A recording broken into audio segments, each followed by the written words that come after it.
back at it again tonight.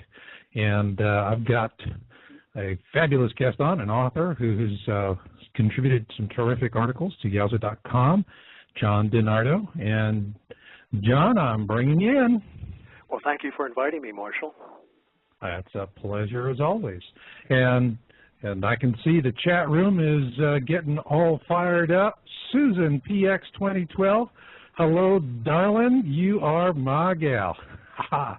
We always have a good thing going. Susan comes in and helps me with the shows, and she's monitoring the chat room because I'm sitting here time slicing 3 things at the same time, and she gets all these really great things in for me.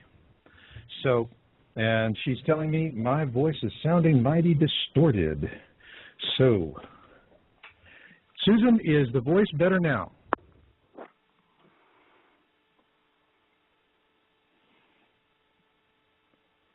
All right, I'm in the studio. So while I'm getting my voice issues worked out here a little bit, first off, John, why don't you introduce yourself? Tell people how you came to the topic of Planet 12. Well, I heard about Planet X in 2002, and immediately, without any knowledge at all about the subject, I had a spiritual understanding of it. I just knew that it was true, and I just feel this was something from God compelling me to get into the subject and to warn people about it and try to bring them to a closer connection to God as a result of these catastrophes that are coming to people in the world. As we know that fear often breeds a closer relationship with God. And that's what I felt compelled to do. Well, anyway, the more I learned about it, the more I realized that this subject really did harmonize with all the prophecies of the Bible. And not only that, I began to study the scientific evidence, and because of my background as a physics teacher and an electronics engineer and electrical engineer, I understood the electric solar system as people were beginning to present it, and how this electric solar system actually caused much of the devastating phenomena that we have witnessed throughout history, and that we'll probably be witnessing again as this brown dwarf star makes its entry into our solar system. So, now, when did this all start? You know, for me, I mean, I always get the question, you know, how did you come into this? Every time I do an interview with somebody else. And I always tell them the same thing. I walk straight backwards into it. What about you? Well, you know, I just got that spiritual understanding, and immediately I felt compelled. And I know some people, I guess everybody has a concept of spirituality, and I can tell you that mine is general enough that everyone can empathize with it without speaking about any particular religious, point of view. I just felt compelled by the Creator, God, to get into the subject and to start warning people that indeed it's true and a time is coming. And the more I learned about it, I started reading books by Mark Hazelwood and other people, and began to study and see that, yes, this does make sense. According to the physics that I know, it makes sense in terms of the simple phenomena that we experience every day. For example, electrical discharges. When you walk across a carpet, and everybody's experienced this, where there's static electricity is picked up by your body, and when you go to grab something that is a large metal object that acts as a reservoir or a basin for electric charge, the instant before your finger touches that makes contact, there is a very painful snap, an electric arc, a discharge of electrons, static electrons from your body to that doorknob. Likewise, we see on a cosmic, celestial scale the same phenomenon occurring when comets drenched in plasma, full of static charge, come very close to Earth, they discharge, and we see historical evidence, we see evidence in the Bible talking about these plasmatic or plasma discharges. Many people believe that the Grand Canyon was formed by electrical discharges causing arc welding, sort of, or a routering effect into the surface, deep into the surface of the Earth. And as this comet came by in a zigzag motion, it created a channel, a very, very deep channel that is now the Grand Canyon. That's just an example. Well, I've been there. I mean, I know how you feel. I remember one time, this is when I was in the Army, and we went up into the Grand Canyon to go photograph some wreckage that needed to be removed, aircraft wreckage.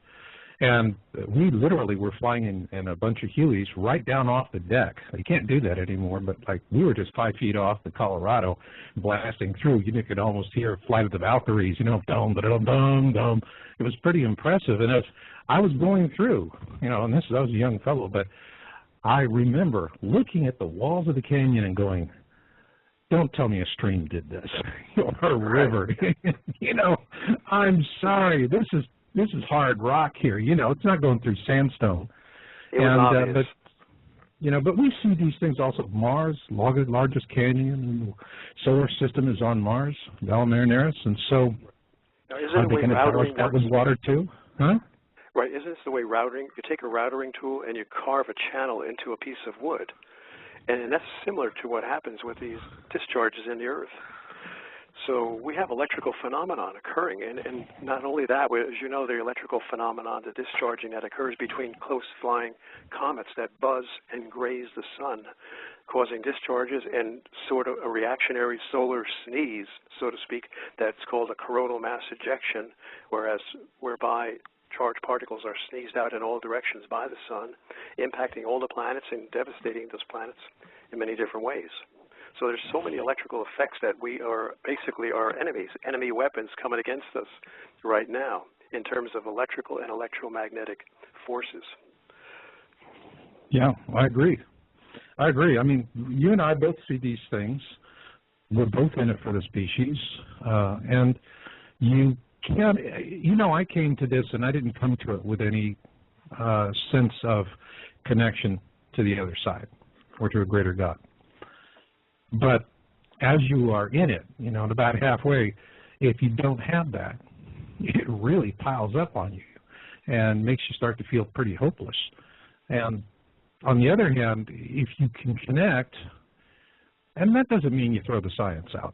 You got to find a balance between the two. It's almost alchemical, if you will. But when you do that, I find that it gives you a sense of balance and hope for the future. What about you? Oh, for sure. I mean, there's no human safeguard or platform or foundation that I can rest upon.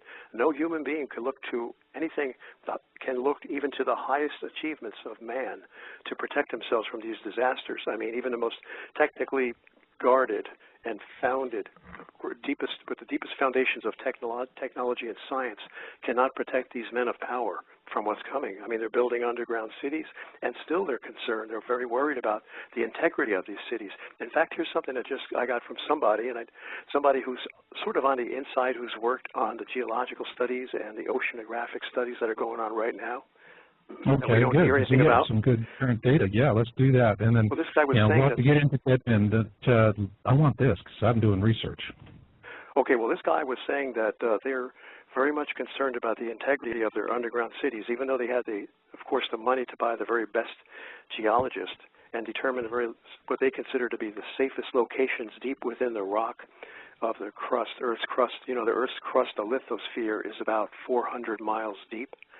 And I guess they went down several miles and found what they consider to be the safest regions, but still they're concerned. So what they did was, this person told me that they've actually been creating earthquakes with HAARP around near those regions where their underground cities are, just to test the integrity of those underground cities, because that's how afraid they are of going down there and being buried alive.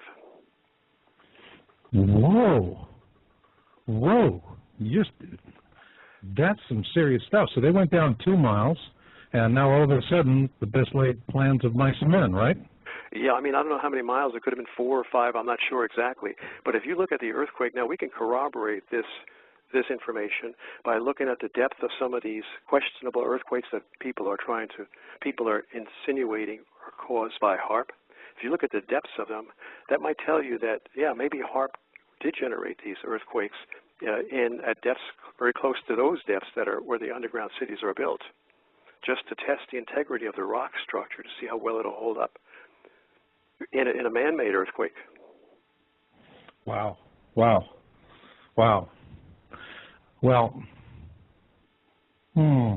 what do you think they're going to do about it? They're scared. In the long run, they're trying. So, there's the best laid plans of mice and men are failing. Now they don't know what they're going to do. Well, they're still going to go underground, but the best laid plans of mice and men are quite questionable and quite dubious when you've got a planet that's going to come in and wreck the entire, you've got a brown dwarf star that's going to come in and wreck the entire surface of the planet. Right. I mean, they knew from the beginning that what they were doing was, just a long shot, to say the least, building these underground cities. I mean, my theory is that Schneider was talking about all of that. He was talking Schneider? about. Oh, I've heard. Yes, I read about him in your book, and I've seen some of his videos on YouTube.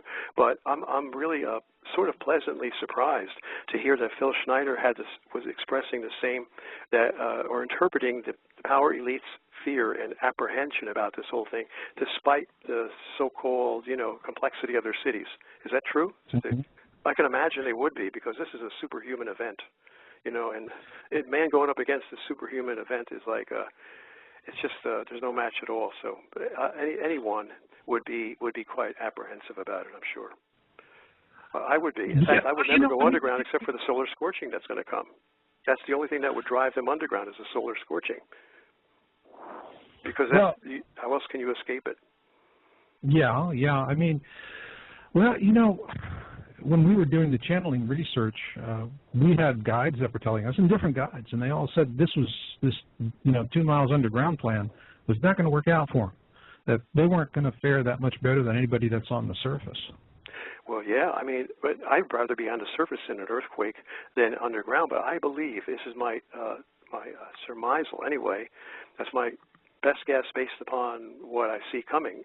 And we know the solar scorching is coming. If you see the movie Knowing, you see a graphic portrayal of that solar scorching that will basically kill most of the life on Earth, on the surface.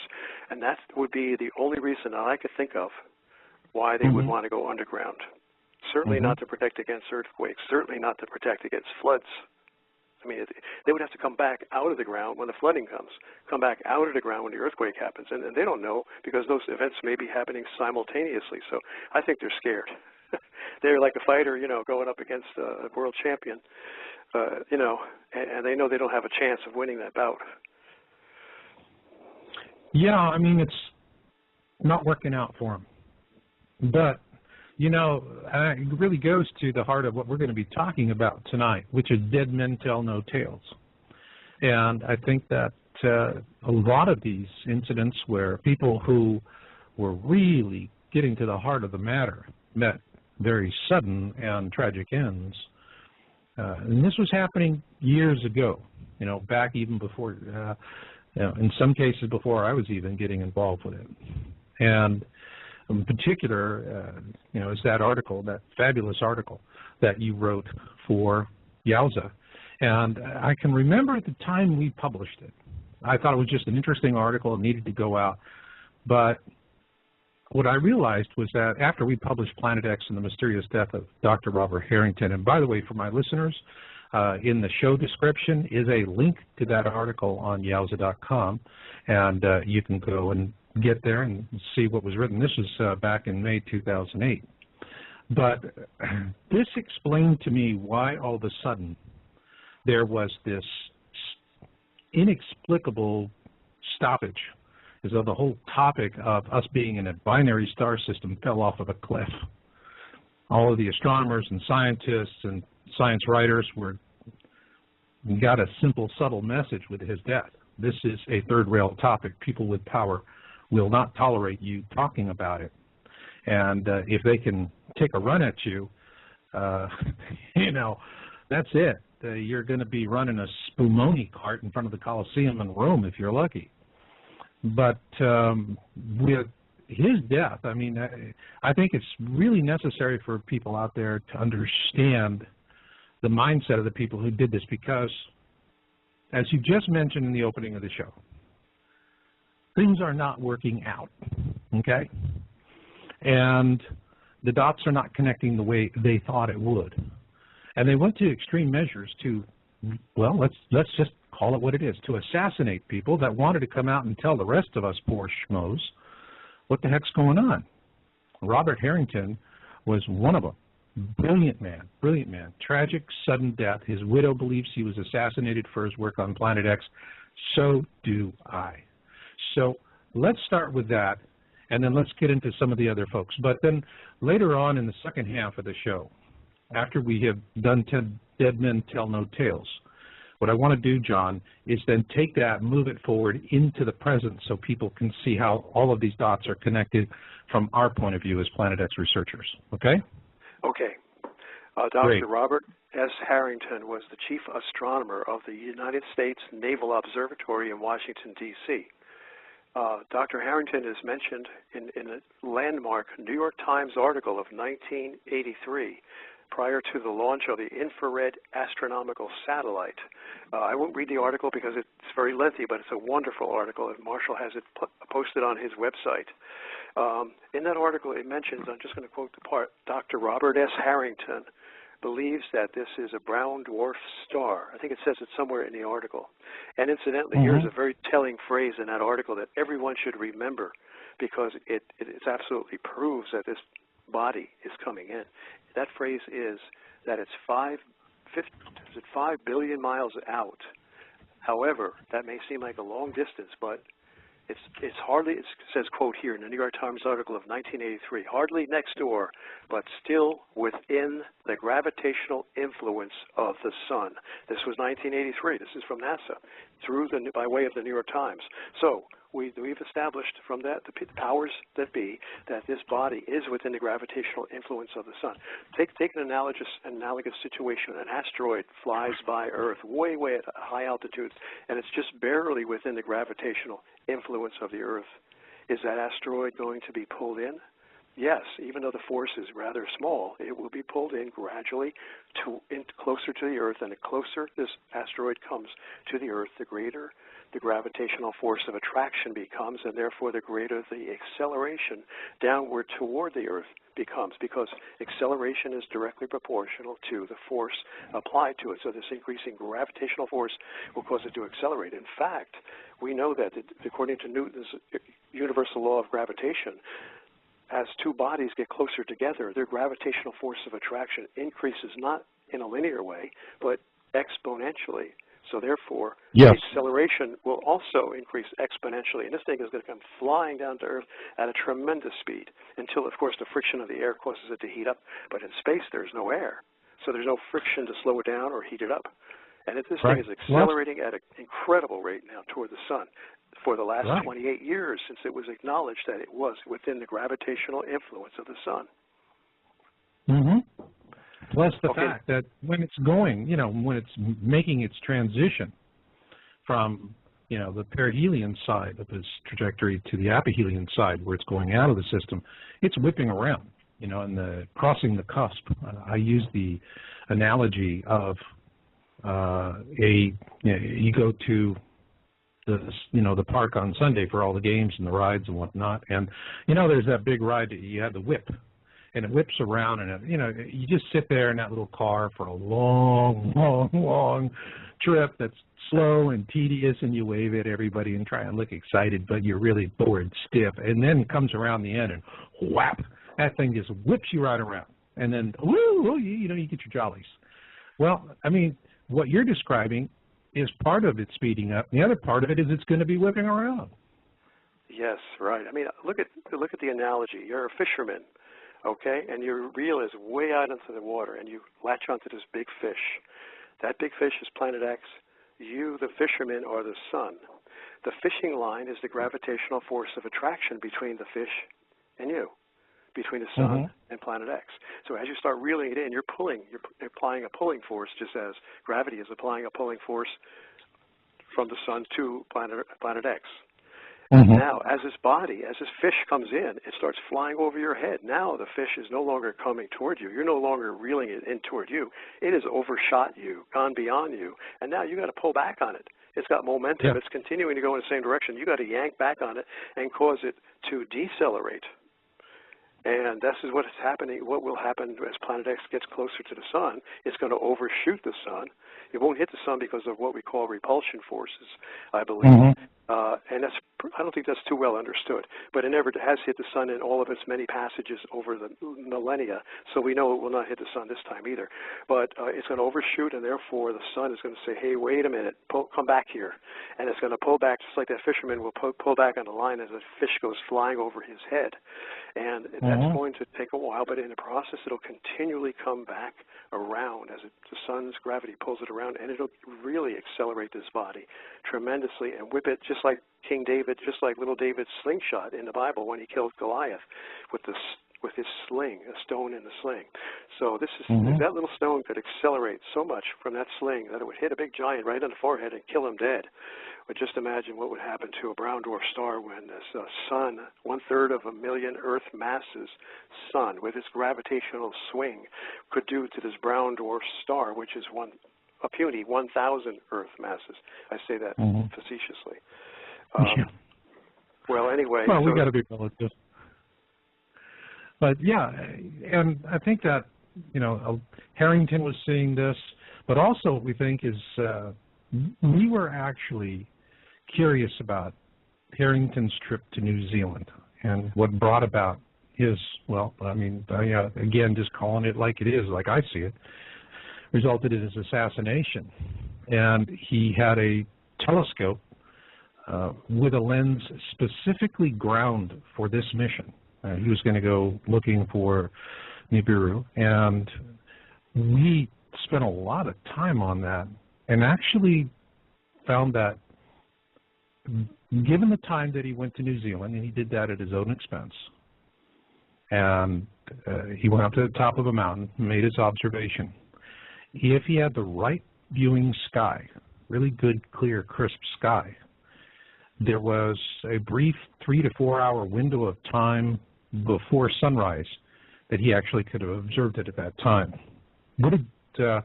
Have you done anything similar in terms of backtracking and analyzing his observation trip to New Zealand? Well, actually, Marshall, I was the one who I believe I might have erroneously mentioned something that's really not key to this entire story. It doesn't change the veracity of the story. The fact that I believe Harrington said in his memo that he published prior to these telescopic observations, in a memo he said he was dispatching an appropriate telescope to a southern location. Now, I think my minor error was that he himself did not go down there, but he dispatched a scope to the U.S. Naval Observatory's new auxiliary observatory in Blackbirch, New Zealand, that had just opened up, I believe.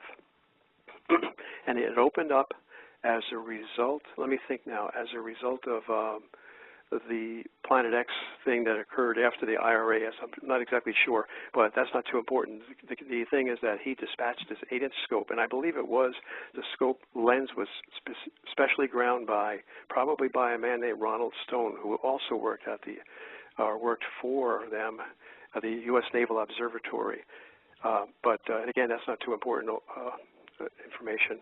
But the only difference is that Harrington himself did not do it. He dispatched this 8-inch telescope down there. Now, in his memo, Dr. Harrington's memo of October 1991, he stated that his calculations of the location, I guess based on, I was told by someone else who studied this, that he had done extensive computerized calculations trying to determine the ongoing position of Planet X over a period of a few years in the 1980s.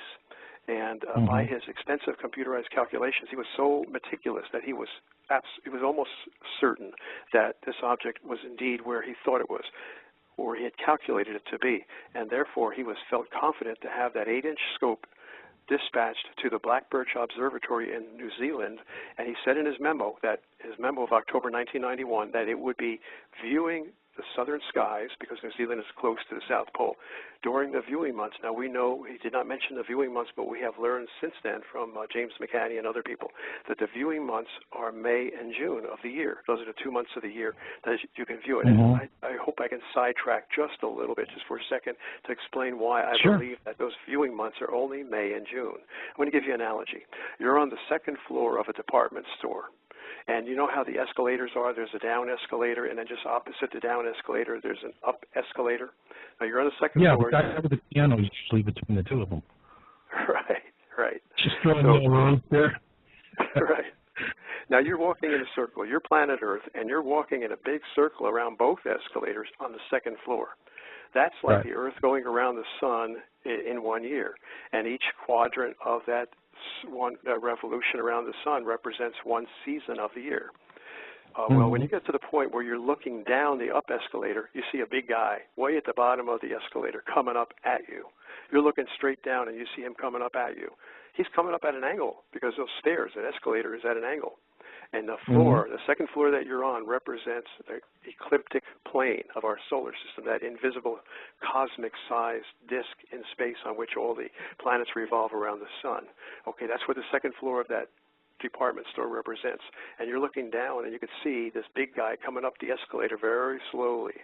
He's not walking, he's just riding it upward. That's in the month of May as you walk around the escalators. Now you walk further, and you're walking into the month of June, July. You're going around this circle. Now you can no longer see that man down the escalator because he's blocked by the walls and by the floor and everything. So likewise, the only time we could see it is in May and June because that's when the big guy, we can see right down that escalator, that upgoing escalator. Well, that's the analogy. But anyway, that's what Harrington said. We said during the months of viewing months, which we know are May and June, that's when it's going to be taking pictures to try to verify the position of this object. Well, that would have been, since his memo was October 1991, those viewing months would have had to have been May and June of 1992. And he said furthermore in his memo of October 1991 that when those photographic plates are returned to the U.S. Naval Observatory in Washington, D.C., that they would be examined and there would be blink comparison photographs. And blink comparison is a wonderful, ingenious technique that was created by, developed by the Pluto astronomer. Pluto discovered astronomer Clyde Tombaugh. They were the first. That was Pluto was discovered with the blink method. Yeah, describe that method for the listeners out there. Okay, if you were to take a picture of the sky, you'd see thousands and thousands of stars.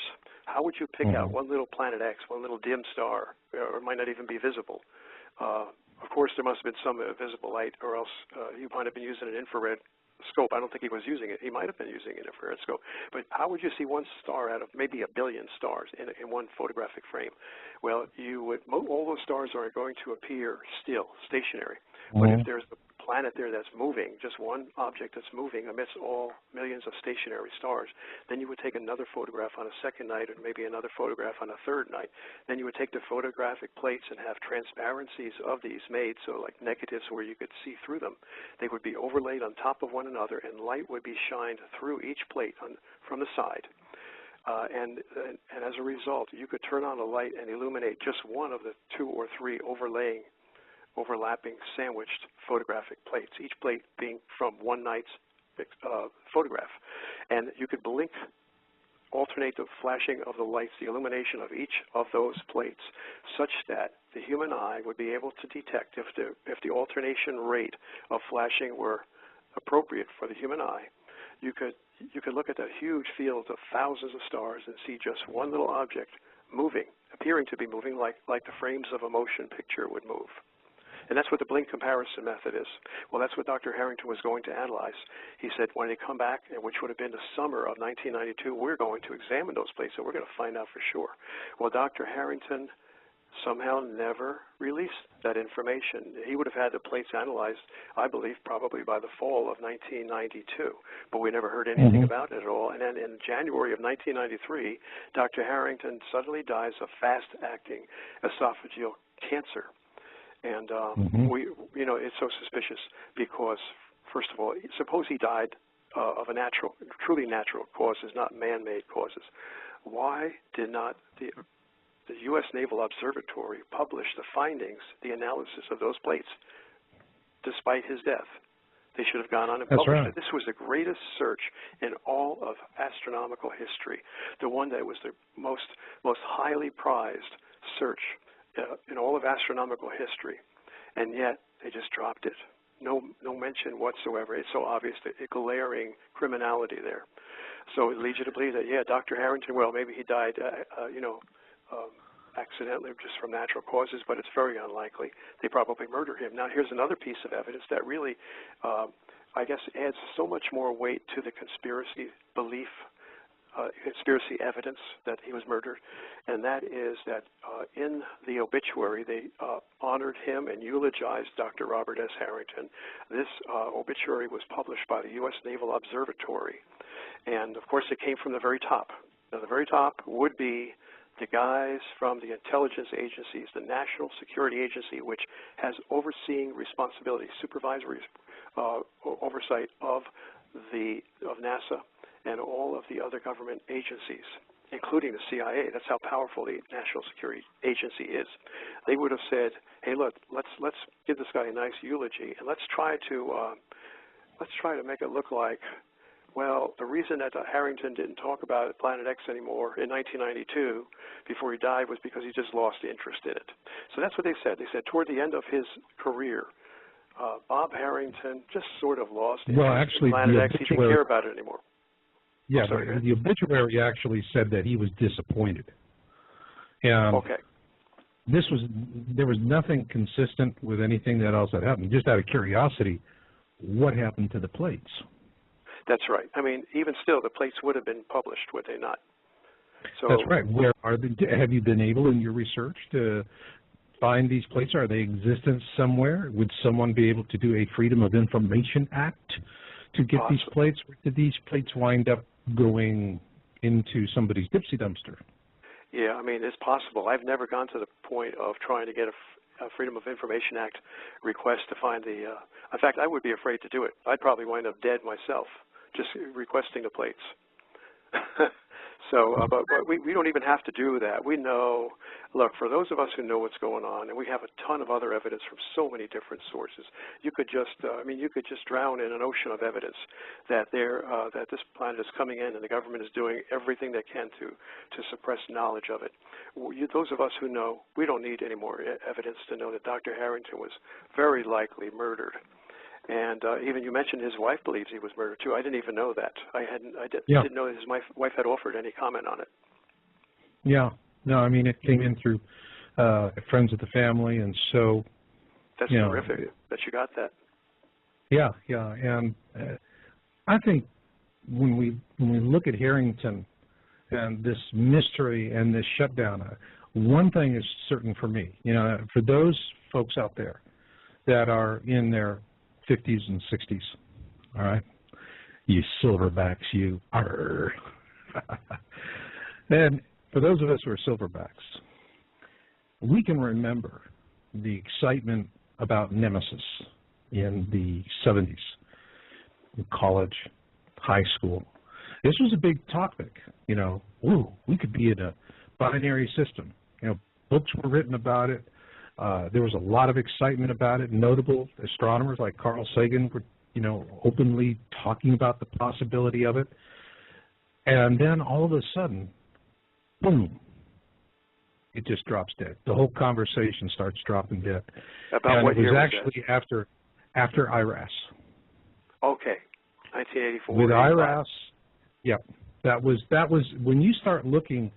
You go back, we have on Yowza.com, we have a page called the Jenner Files. And for people that are looking for some of this background evidence that you and I see as researchers, Jenner Files is a great resource for it. It's free. Go ahead and take a look at it. But you're going to see a consistent pattern that, after IRAS, the conversation on Nemesis came to a screeching halt. On Planet X, the possibility of this, Harrington's death put a real chill. And this was just an area of astronomy that was all of a sudden not to be discussed. And it was like, some sort of unwanted love child nobody wants to talk about, that kind of a thing. So we saw that, but, we saw what happened with him. But then there are others. So let's move on. Let's talk about a couple of these other folks that seem to meet these mysterious Planet X ends, or as the show title goes, Dead Men Tell No Tales. Arr. Okay, Marshall. Just one comment. You brought something to mind when you mentioned the chill that had been cast over all of the scientists in that field where they felt suppressed. This is from the 1983, January 30th, New York Times article. This was just before the National Security Agency stepped in and intimidated everybody. Quote, recent calculations by the United States Naval Observatory, that's Harrington and Van Flandern, have confirmed the orbital perturbation exhibited by Uranus and Neptune, which Dr. Thomas C. Van Flandern, an astronomer at the observatory, says could be explained by a, quote, single undiscovered planet, unquote. He and a colleague, Dr. Robert Harrington, calculate that the 10th planet should be, et cetera, et cetera. Now, there you go, Tom Van Flandern. He was the associate of Dr. Robert S. Harrington. After the security agency stifled everyone, Tom Van Flandern would not speak anymore about Planet X at all. Oh, as far as I know, he made no statements whatsoever, even when questioned about it. So there you go. He was intimidated. And also, let's see now. You know, discretion is the better part of breathing air. Right. You know, so I mean, he got the word on that. It was a complete stifle. But there's been others, and you know, and I think you mentioned like Malachi Martin. Malachi Martin. Malachi Martin. You know, everybody's heard that famous soundbite from Coast. Although, you know, the funny thing is, that soundbite used to be all over the place on YouTube. I couldn't find it. Oh, really? I still have it. I still have it on my hard drive. Oh, but it's on the internet, though, I believe. You can get the audio because it's just there was no video accompanying it. Although you're right. In fact, I did find it on YouTube just recently. So I'll try to send it to you. But anyway, Malachi Martin was a brilliant scholar, a Vatican-type scholar. He had 3 doctoral degrees, and he had been an advisor to several popes, one of whom I believe was Pope John the 23rd. Malachi Martin was 78, but he was rather in good shape. He was thin, and he was mobile. Had no apparent health problems at all. And then in the middle of, I guess it was the middle of, or the early part of 1999, he went on Coast to Coast AM, the night talk show with famous Art Bell, where they talk about paranormal, metaphysical subjects, you know, like ghosts and extraterrestrials and all that. It's a very popular broadcast with a large listenership. And he went on the Art Bell show, and Art Bell said, this was shortly after Art Bell had been criticized and blamed for the death of the 39 Heaven's Gate cultists, computer programmers. He got to get into that too. On that. Yes, they blamed him. But I mean, he really that wasn't right. Well, they blamed him because they were trying to discredit all the people who were bringing out information about this comet Hale-Bopp, which was the precursor, very much smaller precursor, advanced guard, you might say, to Planet X. And they didn't want anybody to know about Hale-Bopp. And I guess we're getting off a little bit, but we can get back to what we were talking about with Coast to Coast AM and Malachi Martin. But, you know, when Hale-Bopp came in 1997, the government was very much afraid because they thought it was, this was what I read from James McCanny. Now, I trust his background on it. He seemed to have a pretty intimate knowledge in his interview with Rick Martin a number of years back. But McCanny said that the government knew about Hale-Bopp coming in. They thought it might be wormwood. The Vatican even sent an email, a message to the NASA asking, is Hale-Bopp wormwood? So the Vatican was very much concerned, and they had built, I think it was prior to or right after Hale-Bopp, I'm not sure when, they went in there and constructed this elaborate astronomical observatory on Mount Graham in Arizona. And in the interview, that's how much the Vatican was involved in this whole thing. In the interview with by the way, before you go on, Mount Graham is ideally situated for the longest duration of observation for Planet X as it flies through the system. And so they have, and it's a pristine viewing site. There's not that many around the globe, and that is a pristine site. So, I mean, they're sitting there situated to where they can watch it. And in terms of wormwood, what I've always been saying for folks is the reason, I believe that since this object is coming up from the southern skies, the official report, the official sighting, which will be not too long before we can see it with the naked eye. It's what I call the 7 by 35 threshold. You know, once we can just get a household pair of binoculars and we can see it, that's when they're going to have to come level with us. But I think that the observatory that's going to be credited with the formal observation will be Project Wormwood in Learmonth, Australia. It's up in the northwest tip. And this is a site that does infrared investigation for near-Earth objects that are in Earth-crossing orbits. That's what they're really, that's part of a space guard operation, so they would be the logical ones to do it. And so, you know, of course, whenever elites can do something that lends to self-fulfilling prophecy, they always go in that direction. So that's the reason why it will be called Wormwood, in my opinion. Yeah. Okay. Well, in this interview in 1999, this was 2 years after Hale-Bopp had come and gone, and fortunately it did not hit Earth.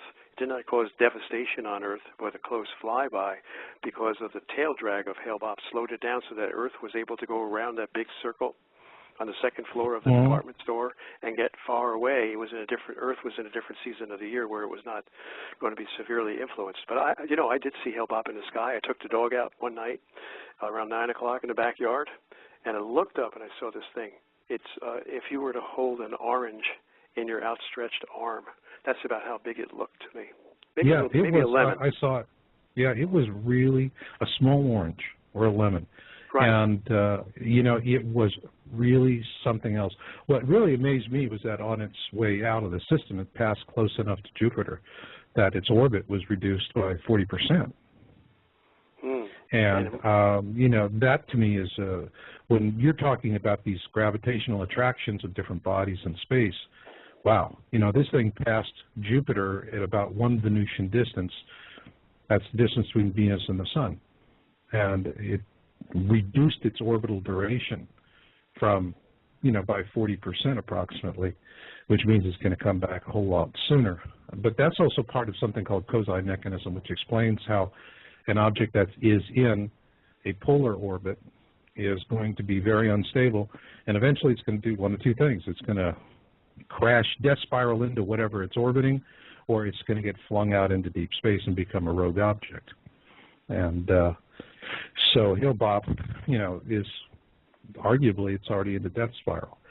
That's interesting too in terms of Avebury 2008 formations and crossing the cusp. I spent 5 chapters on that, and the thing that's really startling about that formation is it shows all of the planets exactly where they should be in 2012, except for Pluto, which is advanced in its orbit. So in other words, it's being perturbed in its orbit, which means that Pluto's eventually going to either death spiral in or just fly on out. But according to that formation, you know, that's what's, you know, we're going to realize in 2012. But going back to Father Martin Malachi.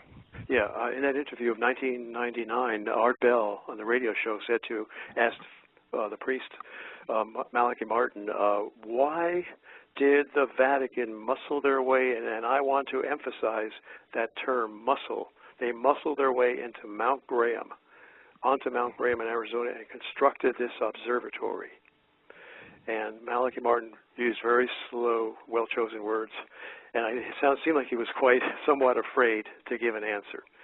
But he gradually coaxed himself to give the answer by saying, and this is paraphrasing, well, the reason they have this observatory is because the highest echelons of the Catholic Church of the Vatican know that something is approaching within the next 5 or 10 years. And that was the entirety of his answer. And now, when was that answer? Well, that was 1999. So it could have been as late as 2009. He was off, of course. No, I don't think any man has been exact in their timing. Every time a man tries to set a date, he's wrong. I've learned not to try to set dates. Yeah.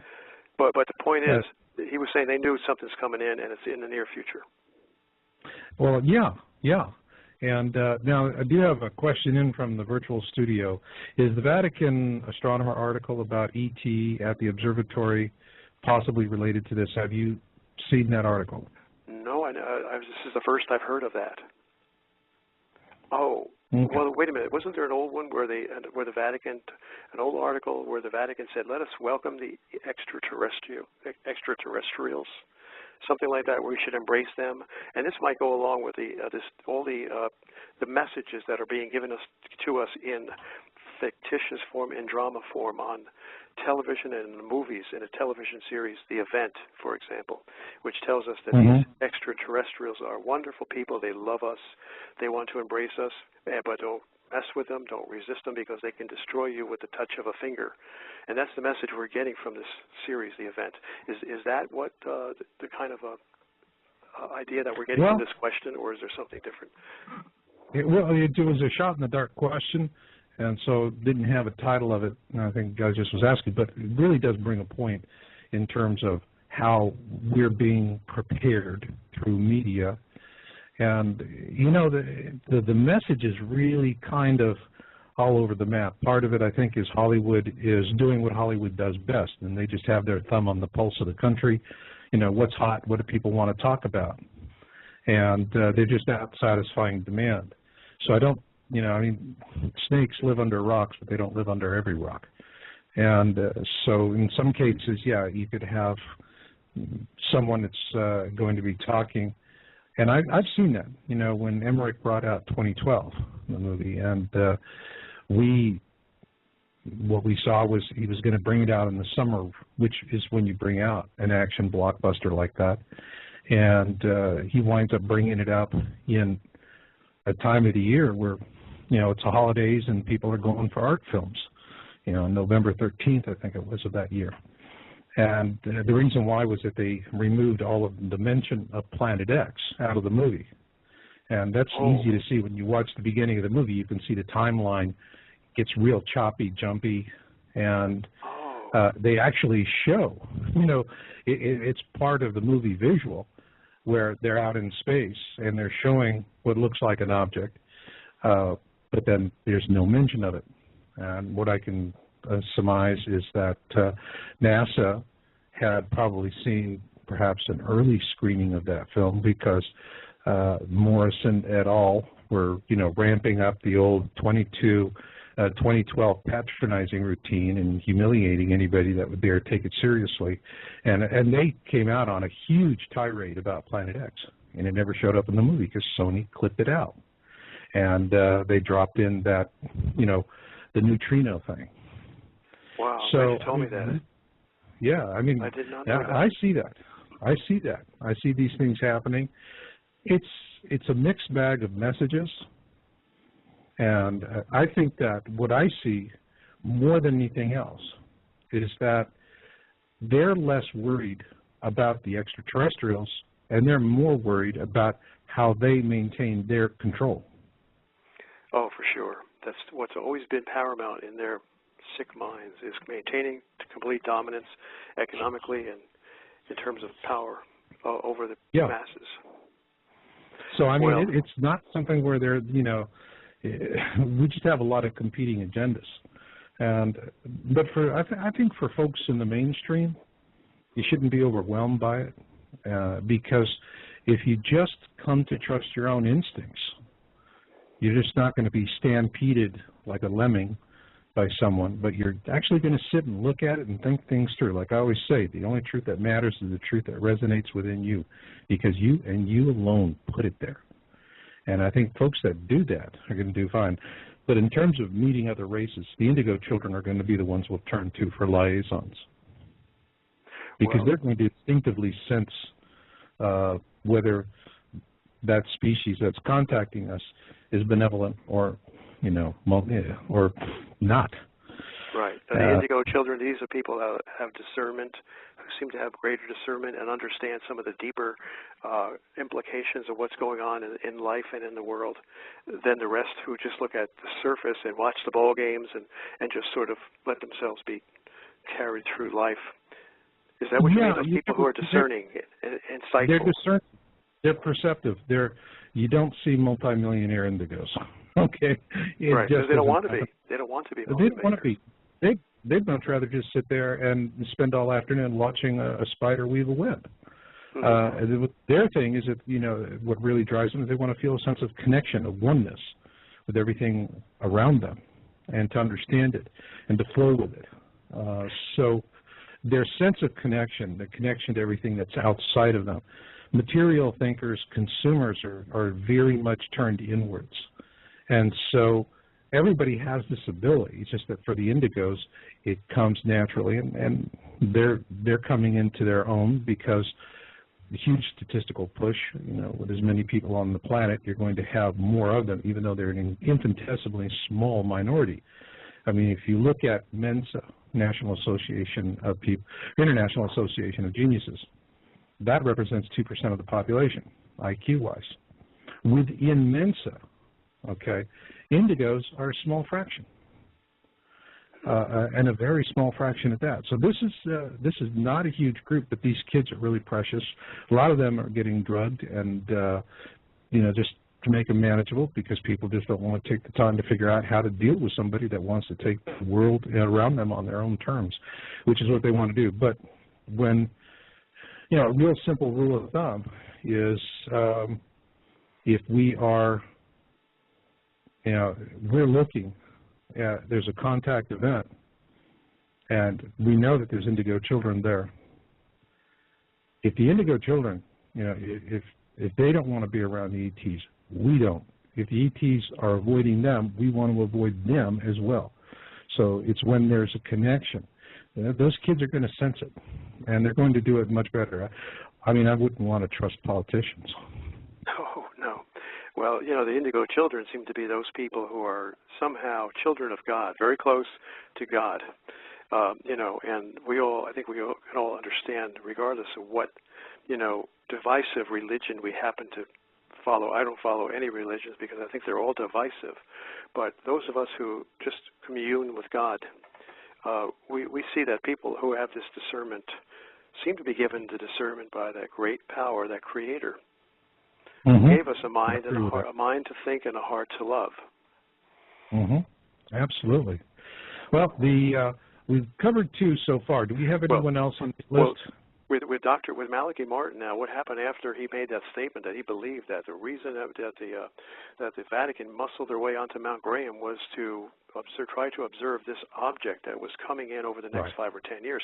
Well, within about 3 or 4 months, Malachi Martin had suffered a stroke, from what I read, and then shortly after that, he was pushed down a flight of stairs. Now, this was his own testimony when he was sent to the hospital. He confided to a friend as he was dying. He said, "Someone pushed me. Someone pushed me down those stairs." And I got this from several sources. One by word of mouth from a scholar within the Catholic Church who told me this too. So I know that's exactly what Malachi Martin had testified to, a close relation just before he died. So he was murdered. And if you look at the time frame, shortly after he talked about what we know as Planet X.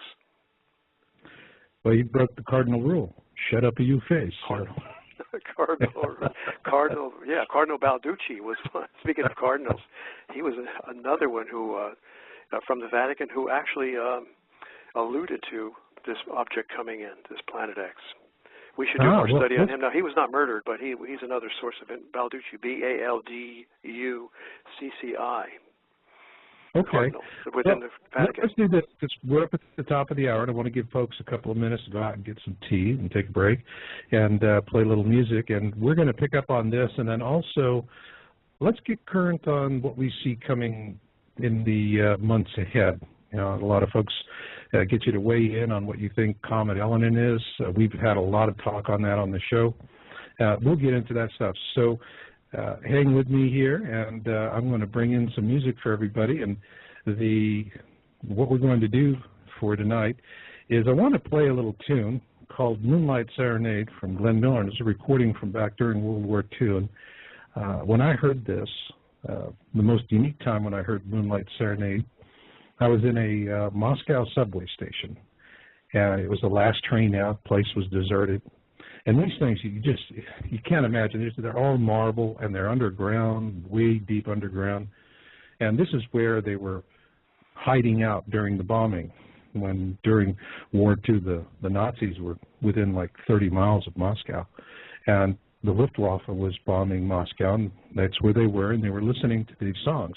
And so for those of you listening to Moonlight Serenade, imagine you're down in the bunker, which at that point was Moscow subway station, surrounded by immense walls of marble. And when I heard this musician play it, he was in a connecting tunnel which turned like into a megaphone, and the sound was everywhere. The acoustics was absolutely perfect. And every time I hear this, I remember that moment. So, guys, we got 3 minutes and 24 seconds for Moonlight Serenade. Start up the kettle, do what you got to do, and come on back. Meteors, asteroids on Earth. And when he saw this, I believe he was aware of because he was watching the skies, he was aware of the additional numbers of comets and asteroids that were coming into Earth's vicinity. And he was about to make a presentation, I think, a very big announcement. I believe it was around the mid-90s, I'm not sure. And just before he made that announcement, he died in an automobile crash in Australia. In the outback, on a lonely road. I mean, it's like it's two converging dust trails. How can you not know someone's coming in your direction? Right. I mean, they've done this. This is a common way of assassinating people, sabotaging their vehicle. You know, this is something that comes to mind. Princess Grace Kelly, the famous actress from many years ago, back in the 50s, married Prince Rainier of Monaco, became Princess Grace. She died in a car crash, and I recall the news report saying that the brakes on her automobile failed. You know, isn't that ridiculous? Here you have a princess with the best Rolls Royce and the best Rolls Royce mechanics money can buy, and the brakes fail, and the car crashes, and she dies. You know, if the brakes fail, usually you hit a tree or something, and you get a few scratches and bumps, or you might be injured but not die. Well, anyway. That's what happened to Gene Shoemaker, and it also happened to others in the same way. So that's another common way of getting rid of people. Gene Shoemaker would have alerted the scientific community, and whenever a person of high credibility like Dr. Shoemaker convinces and alerts people of his class of scientists, then the power elite become very much concerned, and they want to get rid of that person. He becomes a real, and for those of you who might not know who Gene Shoemaker was, the Shoemaker-Levy, and those were that was a big comet that smacked into Jupiter. We actually had a chance to observe largest impact event. I've seen it's like, I think, a total of 32 fragments or objects, any one of which would have been an extinction level event on Earth, by the way. And so that's where he really made his fame, was with Shoemaker-Levy. And but his death, it's always plausible deniability, but none of these guys ever just die a natural death in bed, do they? No, and not even like Thomas Van Flandern, the colleague of Dr. Harrington. He just died recently, and I look at the time of his death is not too far from the time of the death of Dr. Brian Marsden, the head of the Smithsonian Astrophysical Observatory. Both of those men were concerned, I believe, about extrasolar system objects coming in our vicinity. I think Brian Marsden might have been either ready to talk about it, or maybe they figured, well, let's just get rid of him just in case he does talk about it. They knew Van Flandern had been with Harrington, and it might be a matter of time before Van Flandern, his conscience overcame his fear, and he might start speaking out, even though Dr. Van Flandern never, as far as I know, gave any sign of speaking out. They figured, well, let's get rid of him just in case he does speak out. That's how they operate, just kill him. It's easier to kill him than take a chance. That's my conjecture, but I think it makes a lot of sense in light of past history. So, wow, you see so many people passing away. Well, Brian Marsden was a straight shooter. I mean, I knew him personally because we had been on a TV show together, PAX TV, and it was actually a very, very good show on asteroid threats. And after the show, we kind of struck up a dialogue, and he was actually very helpful in getting me started down this. We were looking at a Deccan Traps eruption to explain the KT extinction event as an alternate theory. And we had a lot of fun with that. And one of the things that he said to me, and it always stuck in my mind, You know, when people are, you know, if Planet X was there, we'd see it. Whereas, you know, we don't see it, so it's not there. And what he said is the failure to observe an object proves only one thing. You have failed to observe the object. That's all it proves. And, you know, but that doesn't stop the so-called experts from, you know, just adding creative license to it. But, yeah, I mean, Marsden, he was a straight shooter. And I remember he was really, when NASA implemented a policy, a suppression policy on near-Earth object reporting, and this was back in 99, 2000, and at that time, if you can, for those that can remember back to the last century, oh, God, how does that sound? But if you can remember back to the last century, we used to see newspaper articles and even internet and all kinds of stuff at that time, you know, would proclaim new asteroid or comet discovered has 1 in 32 chance of striking the Earth. Great headlines. Sold papers. The English tabloids just beat it like a rented mule. And what NASA did was they said, okay, they went out to all the astronomers and said, you don't talk about this publicly until we give you permission, period. We control the release. And they put in a blanket suppression. And what really made Marsden angry about that was that when they find these objects that have a low chance of impacting the Earth, the more they observe them, the more they create an ephemeris, a more accurate ephemeris. In other words, it's like a bus schedule. You know where the bus is going to be at any one time. Well, they do that same thing with objects. But you have to make a lot of observations of the objects before you can have a really accurate ephemeris. And the whole thing of having it so that this information would be shared rapidly, all right, in which the way it was in the last century, was to stimulate all those additional observations. But once NASA put the kibosh on it, you know, that was it. It muffled it. And so it's just not that accurate.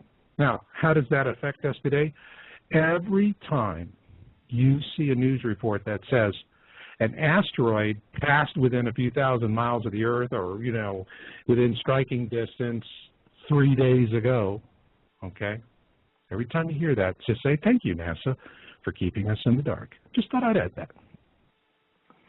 Right. Yeah, I mean, their whole purpose and stated policy is not to tell the people if something is approaching. I mean, this was stated in an NBC article.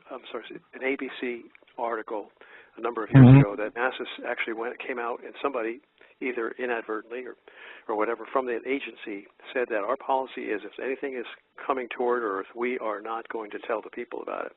I could understand their rationale. I mean, in one sense, they would not want to cause panic, but if you don't tell the people, then the people cannot prepare to protect themselves. There are numerous things someone can do. If you don't get a direct hit, you could save your life if you take the appropriate precautions if you know something may be coming. And that's what they're contributing to mass death by their selfish deprivation of information. Yeah, well, it's also part of, you know, they're skimming the middle class. Look what's happening in the United States. People, you know, just why is it America's middle class is being sucked bone dry? All right, and that's really what's happening. Where's that money going? It's going into the pockets of people who are building bunkers. I know. I talked to the engineers who do the power systems and other things, actually build the structures, and they're telling me they're going from can to can 24/7.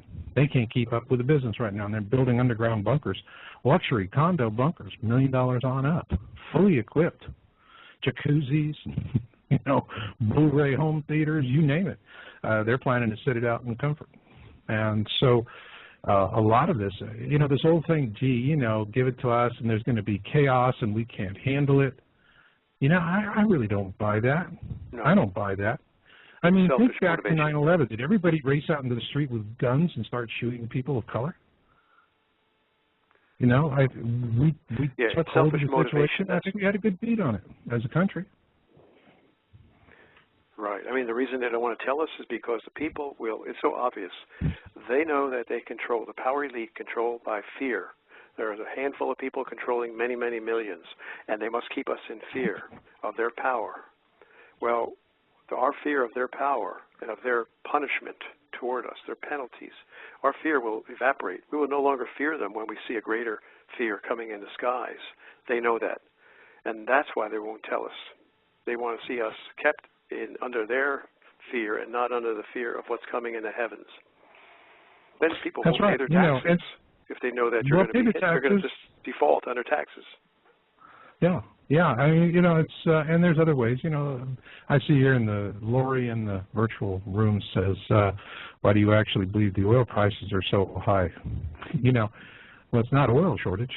The oil's there. You know, they had that when Libya thing started up. Saudi Arabia cranked up more oil. They couldn't sell it, so they cranked it back. You know, it's speculation, but all of this is really, again, it's siphoning. And, you know, the thing of it is that as I look at 2012 coming up, and you look at the current economic situation and what's happening, it's like for the last decade, they set up this milking machine to milk the middle class, keep them dumb, keep them happy, eventually just dumb and unhappy, but keep milking them, all right? Transfer all of that wealth. And it's like, you ever stop to think, where in the heck is it all going? And in the meantime, the middle class is not going to have the real resources to deal with this. People aren't going to have savings accounts. You know, I think a majority of American households, it would take them a few weeks to scratch together $2,000 hard cash. So what's going to happen when all of a sudden the price of food quadruples or more in the store because there's an announcement? You know, so I think it's more a case that, you know, this whole thing, we're not, you know, we can't handle the truth. Excuse me, FCC, that's just happy bullshit. We can handle the truth. I see people handling the truth every day. I get up, this is what I do 7 days a week. And I see people every day, and they're handling the truth. And they're handling the truth despite the lies. So that is, you know, that's hackneyed. It just doesn't cut it as far as I'm concerned. But anyway, you know, let's look at, because we're, the show's clipping along here pretty fast, and we've got about 25 minutes. Let's take what we know about dead men tell no tales. Let's look forward now for the next 6 to 12 months, all right? What do you see coming, John? Well, I think in the near future, somebody had mentioned Comet Elenin, and I think we all believe, I think you agree that it is probably one of the outlying comets in the gravitational grip of Planet X. Would you agree? I do. Okay, yeah, and so this is a harbinger of what's to come. Yeah, it's like a beehive. You know, throw a beehive through the window, there's going to be a lot of bees around it, right? Right. You know, same thing so here. this is a harbinger of the disasters that are about to come. I think if this Elenin may cause some substantial damage to Earth, even though it's only a comet, you know, a bee surrounding that huge beehive, Planet X, it can cause devastation to Earth when the alignment occurs. We know the planetary alignments. There's a guy named Chatelain, a French scientist going back to the 1970s, 1980s, and he states, I have him on videotape where he states that every time throughout history when they saw these planetary alignments, there would be earthquakes. And this was when Jupiter and Saturn and Mars would all line up in a straight line with Earth, and they would compound their gravitational pull. It would be like a tug of war with all the guys pulling on a rope in the same direction, right along the line of the rope. It would create earthquakes on Earth, so they knew whenever there was an alignment, you can expect earthquakes. Well, Elenin is supposed to go into alignment, again, I think in a few months, with Earth and possibly Mars. Now, I haven't been following it. Marcia, you probably have a better knowledge of that coming alignment than I do. Yeah, I mean, I think that given the alignment, it's not an exact alignment, but my gut instinct on Elenin, you know, because the orbit has changed on it, is that this is going to come close enough to the Earth that while they're telling us, oh yeah, when it's here in, you know, August, September, we'll be able to see it in the pre-dawn hours, barely visible to the naked eye. No, I don't think so. I think when Elenin passes through, it's going to come close enough to be pretty darn bright. And I think that with the celestial alignments, plus everything else going on. You know, we've noticed over the years other comets when they pass through the ecliptic, for example, like Comet Linear. It hit the ecliptic and boom, that thing just like it hit a wall, shattered.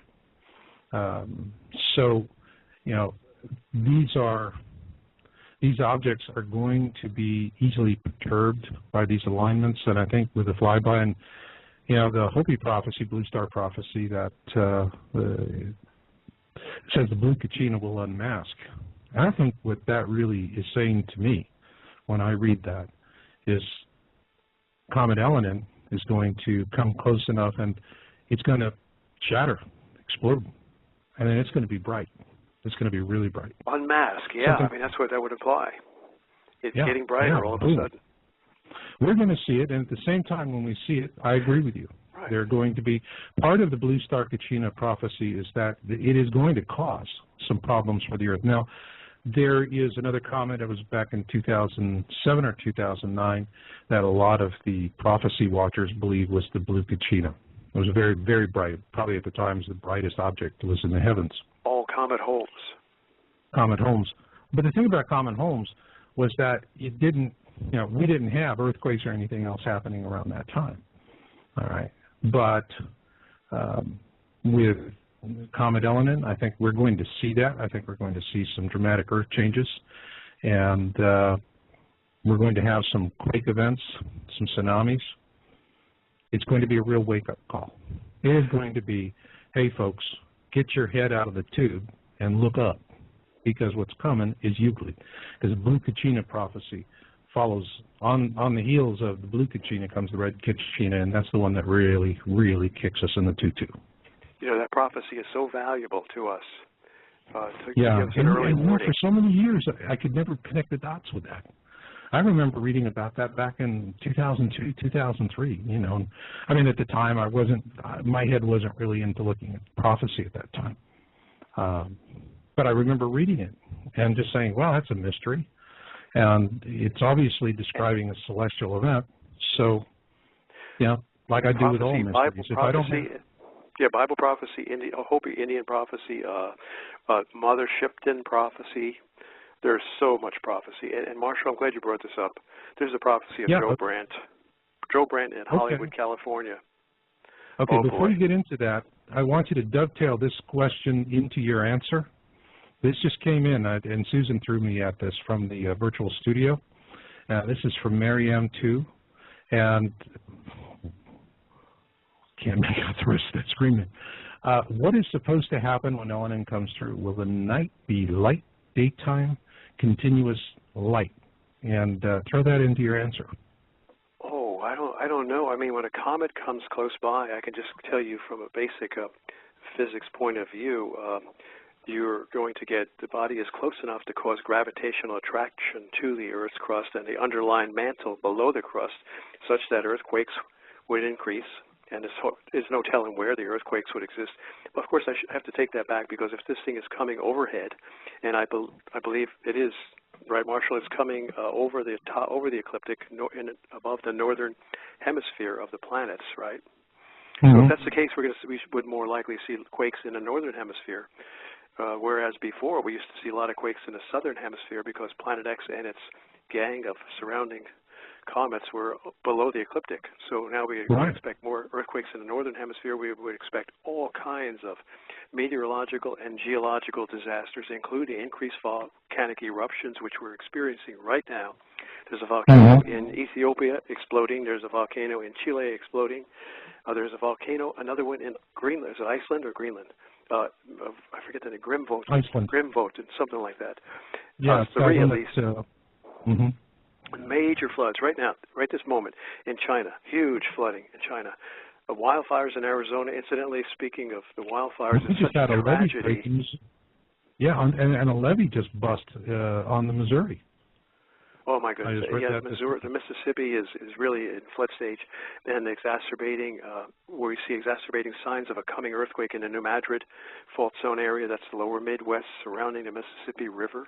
You know, flooding, huge flooding, often is a precursor to major earthquakes. I don't know if you've noticed that. That's why I always No, get worried when I see this major flooding in the Midwest and in California. Yeah. You know, I'm sitting there and I see this one gal in the virtual studio, Mama B, Africa cracked. For the folks that there is yes. a section of Africa, the plates are separating. That's a great. I'm glad you brought that up. It's already happened. Yes, that's a great point. I mean, Africa, there's a rift called the Afar Rift, and Brent Miller of the Horizon Project talks about that. He says, I was out there. They were doing filming, and they saw the Earth split open in a matter of 20 minutes. They had to jump in their helicopters to escape it. They were filming it. I'd like to see that on film. But it's called the Afar Rift, AFAR. You can Google that and read all about it.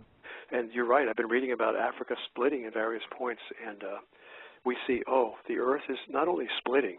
I mean, I've got photographs, and we've all seen these photographs of big gashes in the road opening up, and people are looking across a broken highway, a split highway, at one another, like almost, across an expanse, and they're looking down into this chasm in the split Earth, and they can't see the bottom of it. And then you have other cases where there's huge sinkholes. There's one in Guatemala taken from an aerial photograph. It's of the size of an entire street, four-way intersection. And it's just a deep hole, and you can't see the bottom of it. Now, we're seeing these sinkholes all over the place. There was a Sonic drive-in, fast food place that was completely swallowed up, I think in Cleveland, Georgia, someplace like that. And all over, things are being swallowed up. I mean, New Jersey, California, the Earth is... You see, we've got these mantle plumes that are coming up because the Earth's mostly molten iron core is getting hot due to the electromagnetic fields that are being generated by these incoming bodies. They're there, charge in motion, and charge in motion through basic physics principles generates electromagnetic fields. Sort of like our planet is sort of like in a microwave oven, and somebody turned on the microwave, and we're being bombarded with all these, this electromagnetic radiation. Well, it heats up the mostly molten iron core of the Earth, and then the core of the Earth is acting like the gas on your gas range, and the Earth is like a pot of pudding, chocolate pudding, on top of that gas, and the burner's turned on full blast, and the pudding's beginning to boil, and all this the smoke and steam columns are puffing up on the surface of the pudding. That's what's happening to the Earth. In fact, this guy that I know of who works in it's funny. this oceanography. Casey described that same thing.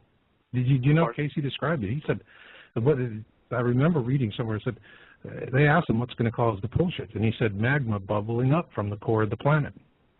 Oh. And, at the time he said that, Earth scientists had no idea. They really didn't even understand the core of the planet that well until we finally had satellites and that they were able to do some pretty deep penetration sounding and, find out there's a lot of stuff going on down there that we didn't understand before. So Casey was really, his explanation of it, these big bubbles that form up in the magma and these chambers that are felt, and then from them streak out, the volcanoes. And he was describing something that Earth scientists couldn't have known at the time he described it. Oh, you reminded me. Okay, this is what I got. Some information that I got just recently. The iron. You talked about the pole shift being related to the magma boiling up. Well, I was told that there's been the scientists know this. The ones working with the government know this, and they're about the only ones who know this.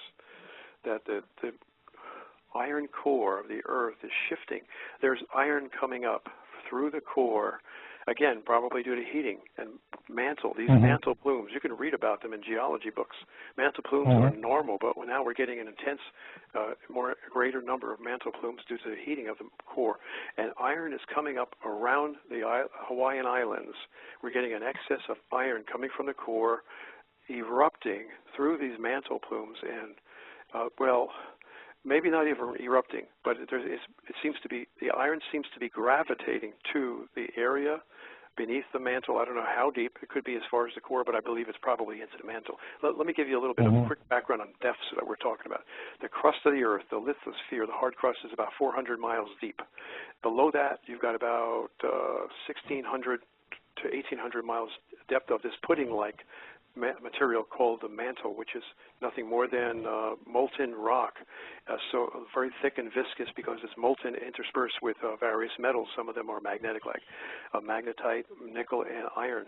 So consider the mantle, which is very deep, like 1,800 miles, being like pudding, and the Earth's crust being like the skin on the pudding after the pudding is allowed to cool a little bit on the pot.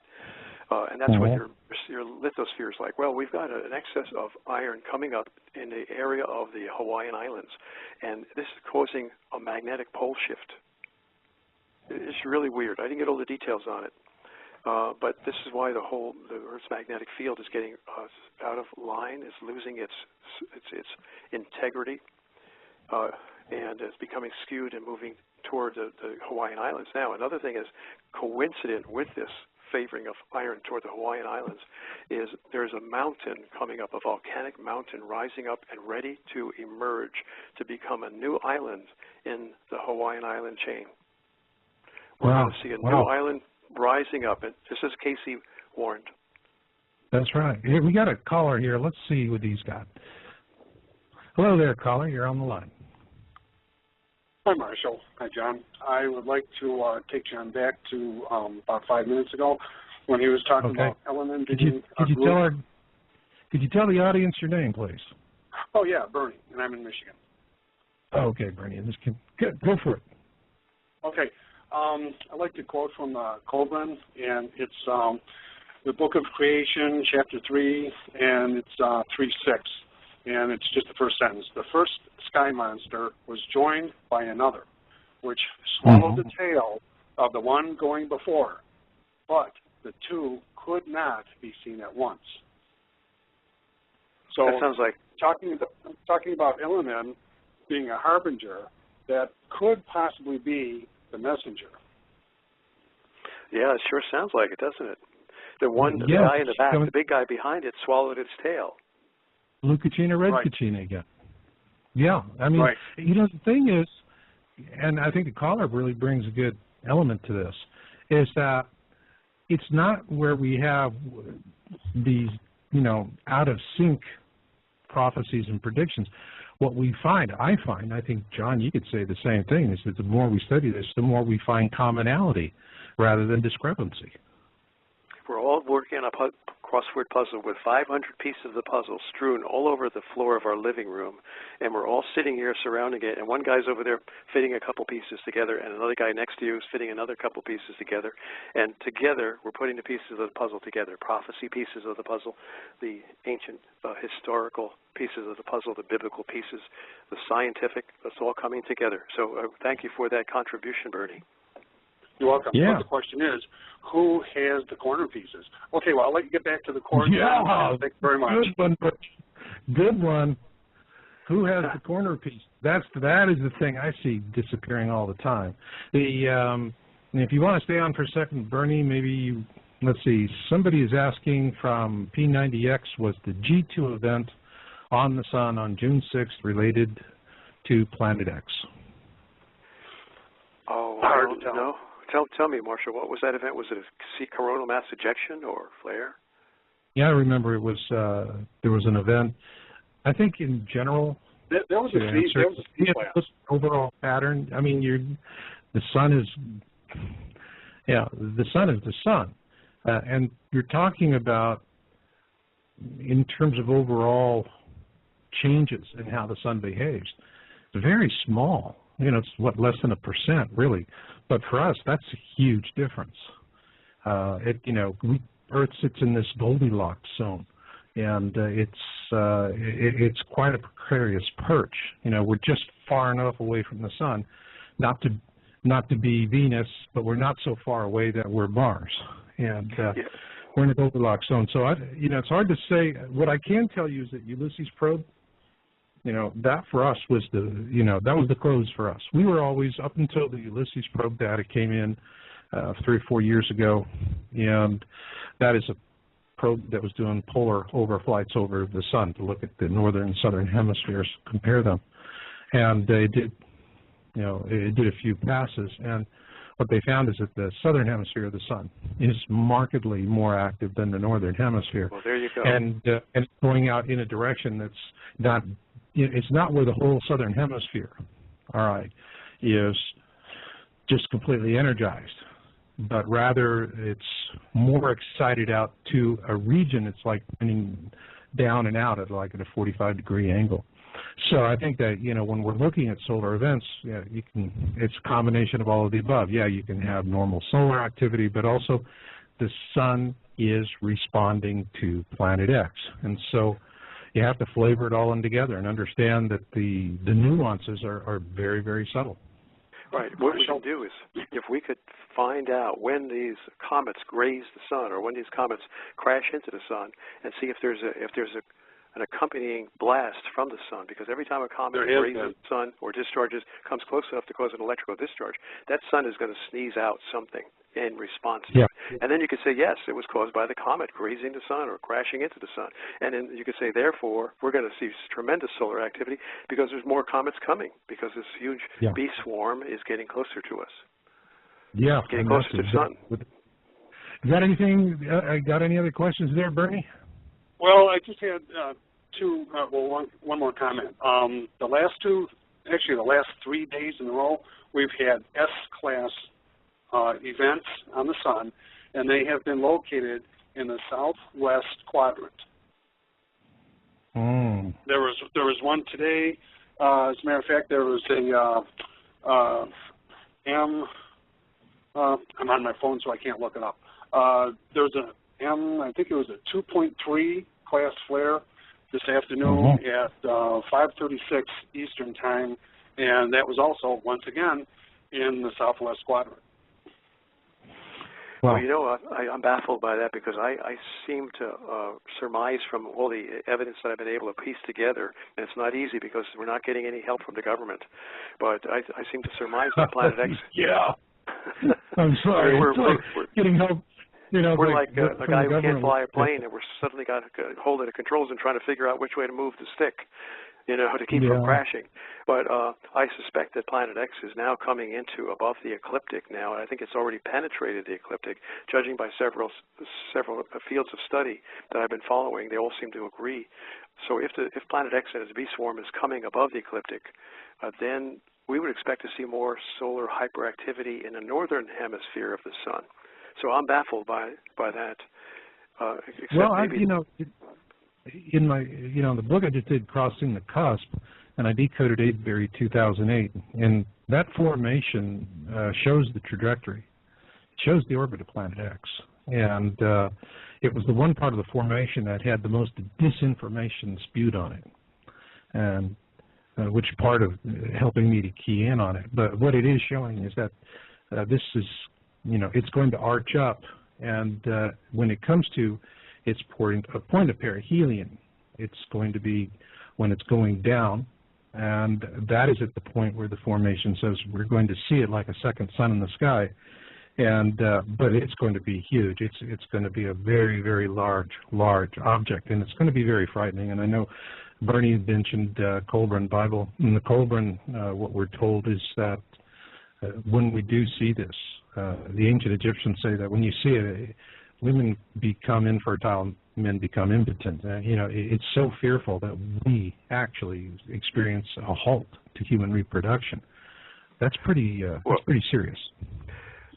Okay, gentlemen, I'll listen offline. Have a good night. Thank you. Okay. Thank you. All right. Thanks.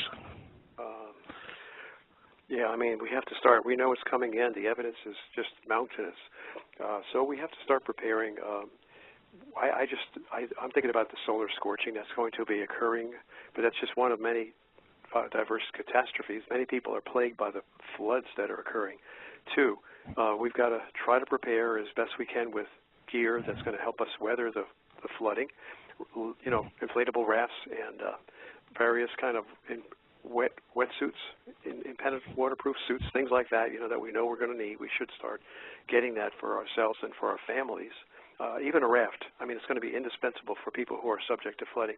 And those who think that they've never had flooding before, like me, I have to expect flooding for the first time in 1,000 years, and maybe get a raft, an inflatable raft. Now, there's other things we have to worry about. Now, what about the hail? The hailstorms are going to be like grapefruit size. I know because I've been documenting it from the Weather Channel. I've got 250 hours at least of nothing but 6-hour videotapes with nothing but severe weather reports from the Weather Channel and numerous reports of baseball-size hail, even reports of grapefruit-size hail. Now, that's enough to kill people, obviously, and smash their windshields. I even have videos taken from people in their cars where they're screaming, and this hail is smashing through their windshield, videoed from inside the car. So I've got this idea that people can pick up on. Got to pass this on to a lot of people. There is material, there is stuff that you can buy at a gardening place. It's, I guess, I haven't looked it up yet, but it's like fencing, the kind of fencing that you would put around your tomato garden, and it's like thin rails that are all bound together in a sort of a row that you can keep the animals from getting into your garden. But it's very light fencing, and it's bound together with wires or something. Well, imagine taking a piece of that would go lengthwise across the top of your car. Now, you're driving, you don't have any, you have to be immediately protected against hailstorms because they could happen when you're on the highway doing 60 miles an hour. So you've got to have that thing, that shield, right on top of your car at all times, no matter how silly it looks. And this thing is going to block the hail if you mount it up there properly. It'll cover the entire top of the car. Now, it's just, I was thinking... It has to be light, though, light plastic that will deflect this major hail coming down. So that's an idea. See, I mean, I thought about ways of doing it. This seems like it's already made. It's already. You want something that you don't have to manufacture. You want something that you can go to Home Depot or Lowe's Building Supply and just buy it. And fencing might be the way. Now, you got to mount it up on your roof.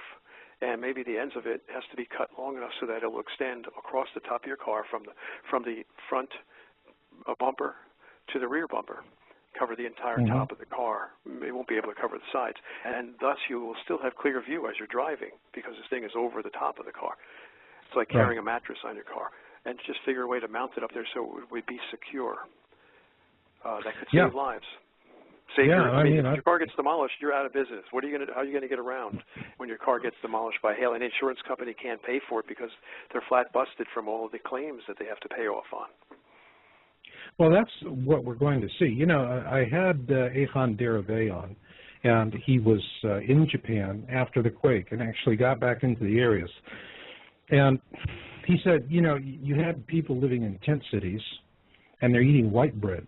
And he said, I can come in here. He had a 4-ton truck. And he was, you know, whenever he could, he was bringing supplies out to these communities.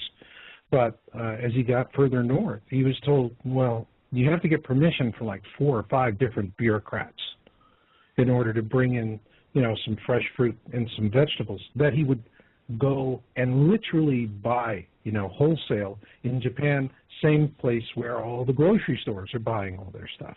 And, you know, he had the money to do it, couldn't get the permission. So these people are living on potatoes in white bread. And, I mean, talk about your blood sugar going to heck in a handbasket. I mean, how can you be positive and looking out for it?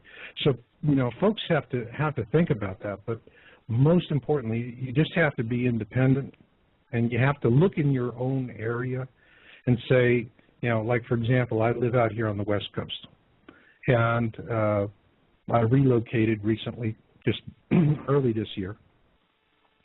But I made a point of making sure that I was on the uplift side of the San Andrea. All right? That's real important. And, you know, there's been a lot of psychics in the area where I live say this is one of the narrow strips of land in Northern California that'll survive because it's going to get pushed up as opposed to sinking. You know, the Central Valley in California was an inland sea. You know, I think it's going to become an inland sea all over again. But, and in that case, you're right. You definitely, you know, you want to have something that'll float. And also, you're going to be floating in filth and sewage. All kinds of awful stuff's going to be in there. There are going to be snakes and everything. You see this when they have these problems down in Florida. And, you know, and they were having it in New Orleans, where, you know, the snakes are getting flooded out and they're swimming through the water, and that was a dangerous situation. So you have to look at what is your local situation, and you have to take those threats that you would normally face, whether they're tornadoes or it's flooding, or it's earthquakes, or it's a tsunami warning area. You have to look at those, because those are the kind of things that are going to be accelerated. But then there's the one big one, solar radiation. And, we were talking about this earlier, and in the chat room, it really is something, that people are really getting out there. Now, when we're talking about Elenin and we're talking about Planet X, I have a question here Susan's thrown me from the virtual chat room, from Jerry IT. When will it become visible? Let's just say it is Elenin and it is Planet X. What do you think, John? Oh, I really don't know. I can't hazard a guess. I can just say that I believe that Elenin is probably one of the comets in the entourage of Planet X, and we may be seeing it sometime this year before the year is over. But the thing to really worry about is that question is not so important, not as important as how do we get prepared, or we know how to get prepared, and the answer is let's get started right now. I myself haven't done much because I've been so busy trying to warn other people, but I've got to get that inflatable raft. I've got to figure out some way to prevent the solar scorching. I know they have these solar blankets, these highly reflective blankets that campers use, and if we were to perhaps make sort of a dome structure with something highly reflective, that dome would not only resist heavy winds, if it were, a small structure, not the size of a house. Mm-hmm. Let's say about 12 feet in diameter, a dome. And there are places you can buy them. I forget, somebody was mentioning the name of, I can't remember the name of the company. Actually, it's Monolithic Domes. I did an interview on them on my other show, Cut to the Chase, and that's at cttcradio.com for those of you out there that want to listen in on that. And it's part of the ACP series, Advanced Community Planning series that I've been doing. And it's one of those things that, I get it thrown at me all the time. It's like, I'm doing this for the money. If I were doing it for the money, I would not be doing the Advanced Community Planning series, because a show like tonight is going to pull out the audience like crazy, and it's an important topic. But of more importance to me as a researcher is getting people organized and ready so that they can survive what comes. And that's what the whole point of the ACP is. I talk about, dry water harvesting and building a good survival structure, something affordable. And, that is something, it's just really hard to get people fired up to take that seriously. Well, Marshall, you gave me an idea. We should have a central location. Thank God for the Internet. On the Internet, where it could be nothing but survival information, because, you and I can only talk in generalities, but we can't really get people going on it because we're not giving them enough information as to instructional details. But if they went to a website, they could see pictures, they could see places where they could telephone to order the equipment. You could order, say, a dome, a 12-foot wide dome, that would come to your house in pieces. You put it together, then you would overlay this highly reflective foil that would reflect the sun's energy. At the same time, you would have, I'm sure they have, well, I would hope some inventor would have created an electric generator that takes solar energy and converts it to electricity for cooling. So you could take that heat from the sun and turn it into an air conditioner inside your dome, and then under the dome you dig a hole and implant one of these prefabricated or put together yourself underground storm shelters. So now you've got a solar reflector protecting you from the heat, and then you can dig deep and further escape the heat of the sun. At the same time, protect yourself from the killer tornadoes that are coming. So it would be a dual-purpose shelter. We could put that on the website and really give the people the details. Yeah, I mean, I have that, and what's really important for people is that you have to have protection from solar radiation. Actually, that's what in Planet X forecast, we said, and I still maintain it, the single largest cause of death is going to be solar radiation. That's going to be the big killer. That stuff gets here at the speed of light, about 8 minutes. There's no warning. And for those on the sun side of the planet, when it hits, all you're going to know that it's hit is that you're going to just, like the Earth stood still. Everything's just going to stop working. That's electrical. That's got any kind of a digital circuit to it, because it's going to get hosed. It'll get cooked in its own juices. And at that point, you're in a period of storming that's going to last about 30 minutes. If you're standing out in the open, you're a poodle in the microwave. And so you got to find a place to duck out. I mean, that's really, really important. But sorry to say it, I've run out of time, John. So I've got to kick in the music. thanks for being on. I hate to cut it short. Thank you, Marshall.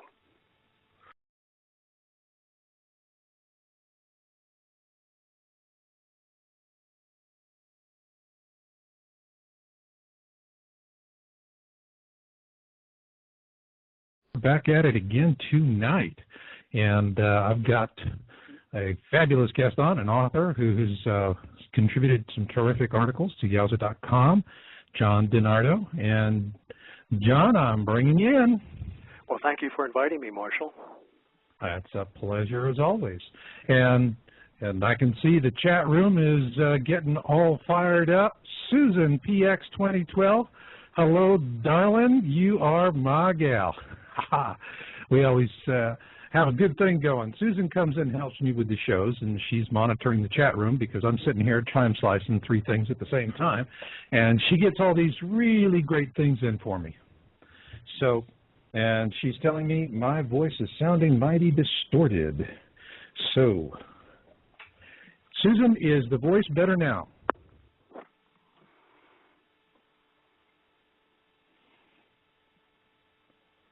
All right, I'm in the studio. So while I'm getting my voice issues worked out here a little bit, first off, John, why don't you introduce yourself? Tell people how you came to the topic of Planet 12. Well, I heard about Planet X in 2002, and immediately, without any knowledge at all about the subject, I had a spiritual understanding of it. I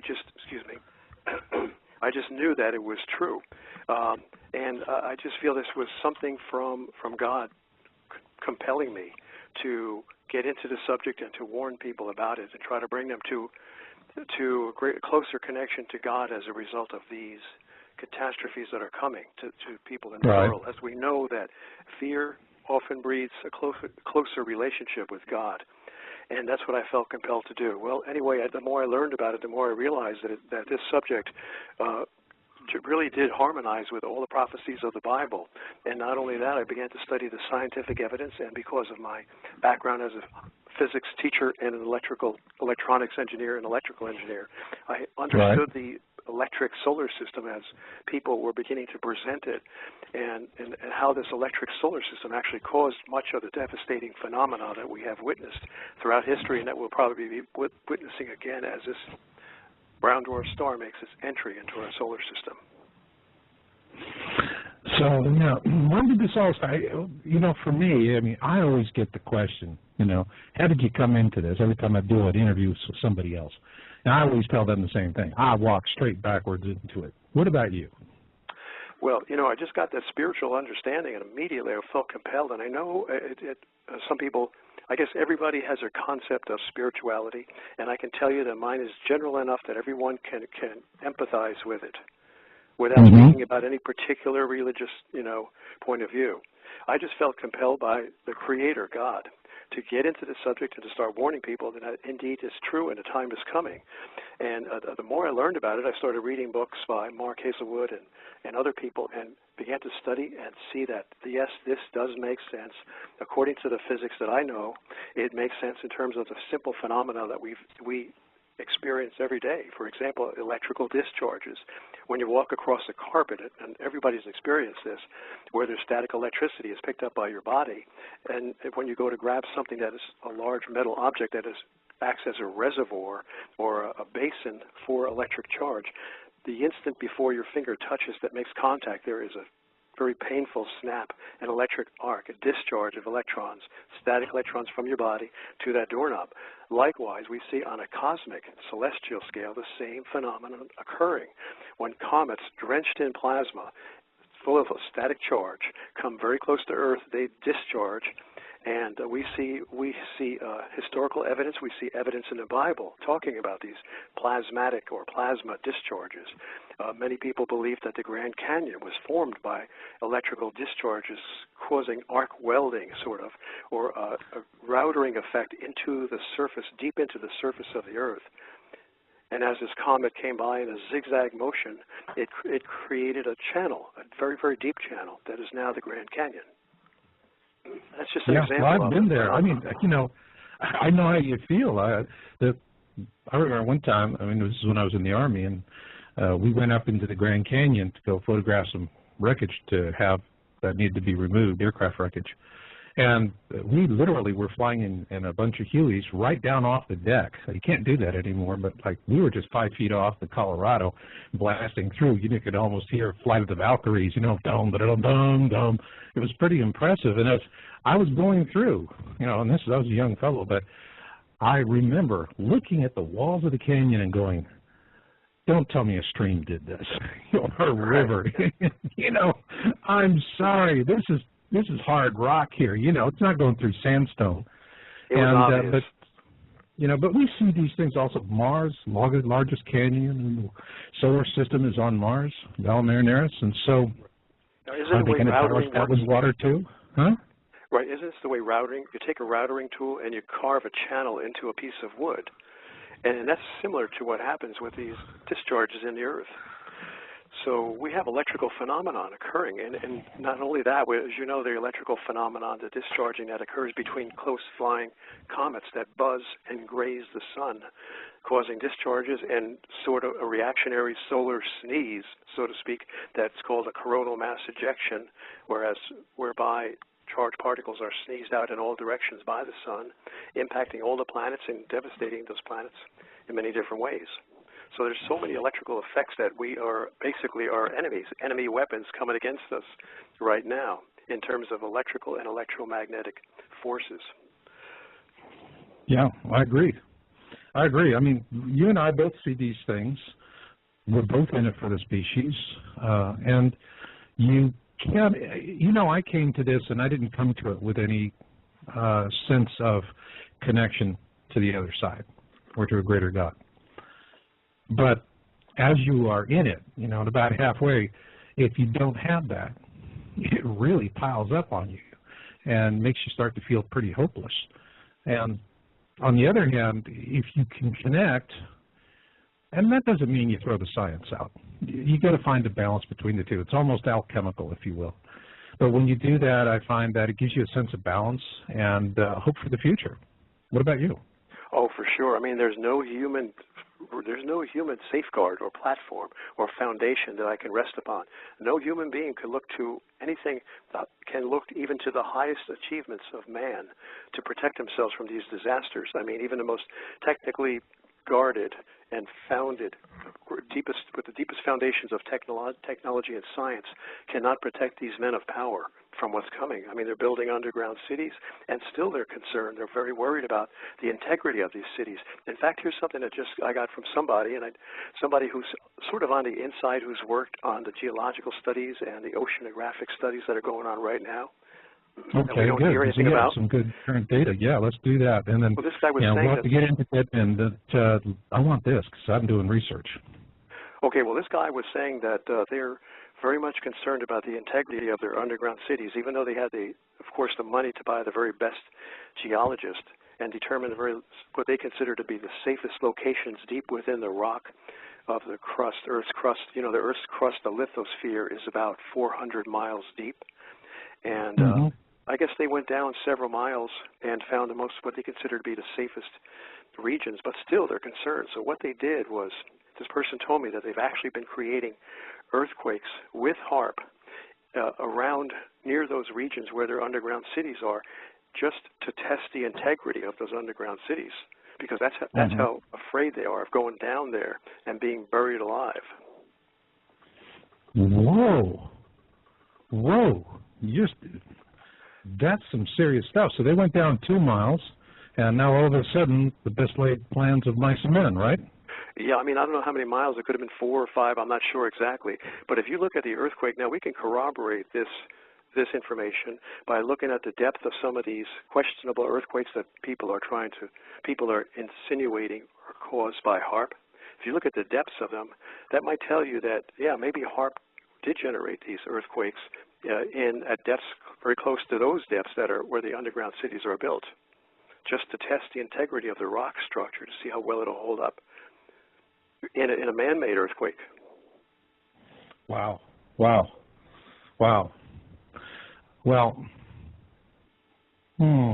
what do you think they're going to do about it? They're I mean, scared. in the long run, they're trying. So, I mean, there's the best laid plans of mice and men are failing. Now they don't know what they're going to do. Well, they're still going to go underground, but the best laid plans of mice and men are quite questionable and quite dubious when you've got a planet that's going to come in and wreck the entire, you got a brown dwarf star that's going to come in and wreck the entire surface of the planet. Right. I mean, they knew from the beginning that what they were doing was, just a long shot, to say the least, building these underground cities. I mean, Schneider was talking about all of that. He was talking Schneider. about. Oh, I've heard. Yes, I read about him in your book, and I've seen some of his videos on YouTube. But I'm really sort of pleasantly surprised to hear that Phil Schneider was expressing the same or interpreting the power elites' fear and apprehension about this whole thing, despite the so-called complexity of their cities. Is that true? Mm-hmm. I can imagine they would be, because this is a superhuman event, and man going up against a superhuman event is like it's just there's no match at all. So anyone would be quite apprehensive about it, I'm sure. I would be. In fact, I would never go underground except for the solar scorching that's going to come. That's the only thing that would drive them underground is the solar scorching. Because how else can you escape it?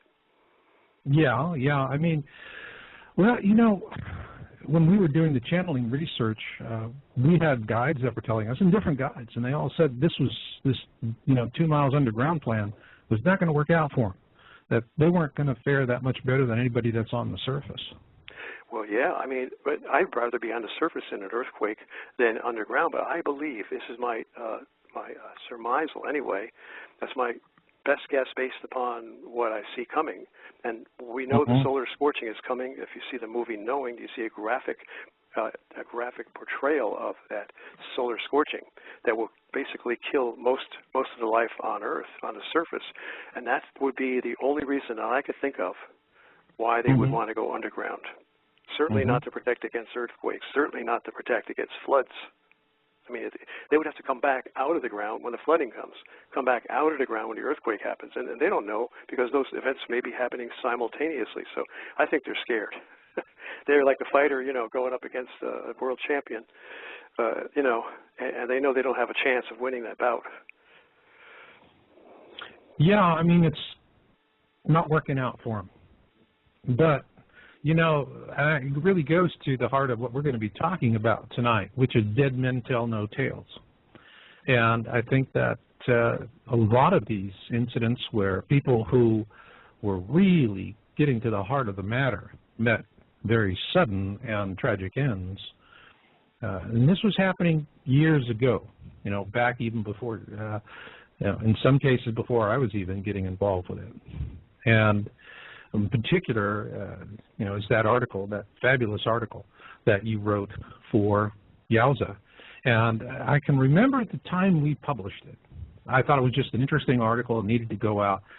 But what I realized was that after we published Planet X and the Mysterious Death of Dr. Robert Harrington, and by the way, for my listeners, in the show description is a link to that article on Yowza.com, and you can go and get there and see what was written. This was back in May 2008. But this explained to me why all of a sudden there was this inexplicable stoppage, as though the whole topic of us being in a binary star system fell off of a cliff. All of the astronomers and scientists and science writers got a simple, subtle message with his death. This is a third-rail topic. People with power will not tolerate you talking about it. And if they can take a run at you, that's it. You're going to be running a spumoni cart in front of the Colosseum in Rome if you're lucky. But with his death, I mean, I think it's really necessary for people out there to understand the mindset of the people who did this, because, as you just mentioned in the opening of the show, things are not working out, okay? And the dots are not connecting the way they thought it would. And they went to extreme measures to, well, let's just call it what it is, to assassinate people that wanted to come out and tell the rest of us poor schmoes what the heck's going on. Robert Harrington was one